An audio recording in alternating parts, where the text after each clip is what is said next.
montagem. Nesse experimento, não precisamos de muitos materiais para fazê-lo. Apenas um livro ou uma tábua apoiada sobre uma pilha de livros a fim de formar com o livro, que está paralelo ao solo, uma rampa para o nosso carrinho. O experimento consiste em observar a conservação da quantidade de movimento linear. No trajeto horizontal, antes da colisão, temos que um dos carrinhos possui movimento e o outro não.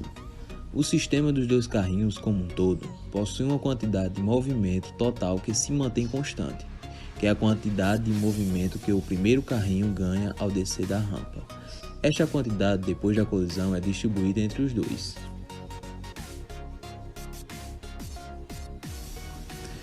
O princípio da conservação da quantidade de movimento linear diz que todo sistema sempre conserva constante a sua quantidade de movimento linear, podendo ser inicialmente nula ou não.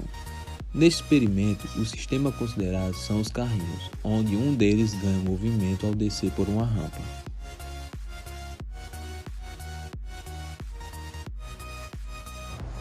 Bom, pessoal, agora vamos para a explicação do nosso experimento. Se temos o carrinho 1 em movimento, então temos o momento linear do nosso carrinho sendo igual ao produto da massa vezes a sua velocidade antes.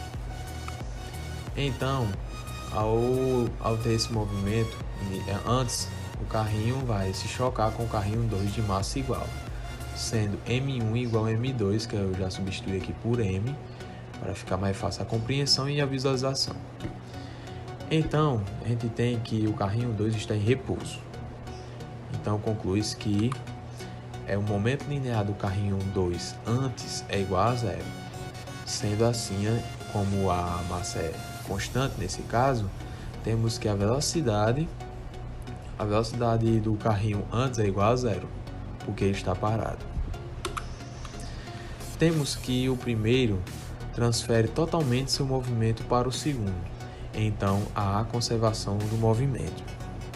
Sendo assim, vamos aplicar o teorema da conservação de movimento linear, que se dá por a quantidade de movimento linear antes é igual à quantidade de movimento linear depois. Sendo assim, vamos jogar os nossos dois carrinhos nesse sistema. Temos que a quantidade de movimento linear do carrinho 1 mais o momento linear do carrinho 2 antes deve ser igual ao momento linear 1 mais o momento linear 2 depois da colisão. Sendo assim, a gente pode aqui cortar os M's, tanto de um lado como do outro, que matematicamente falando seria dividir por M em um lado e dividir por M no outro lado. Sendo assim, a gente tem que a velocidade 1 mais a velocidade 2 antes é igual a velocidade 1 mais a velocidade 2 depois. Como a gente já analisou aqui antes, temos aqui que a velocidade 2 antes é igual a zero. Então a gente já pode cortar. E também temos que após a colisão, a velocidade 1, a velocidade do carrinho 1 depois é aproximadamente zero. Tendo isso, a gente vai concluir que a velocidade 1 do carrinho 1 antes é igual à velocidade do carrinho 2 depois, tendo assim a conservação do movimento linear. Conclusão do nosso experimento.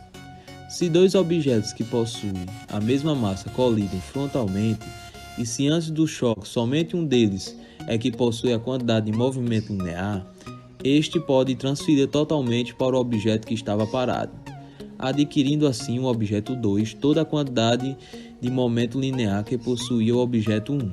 Neste caso, como os objetos têm massas iguais, temos que a velocidade do objeto 1 se transfere para o objeto 2.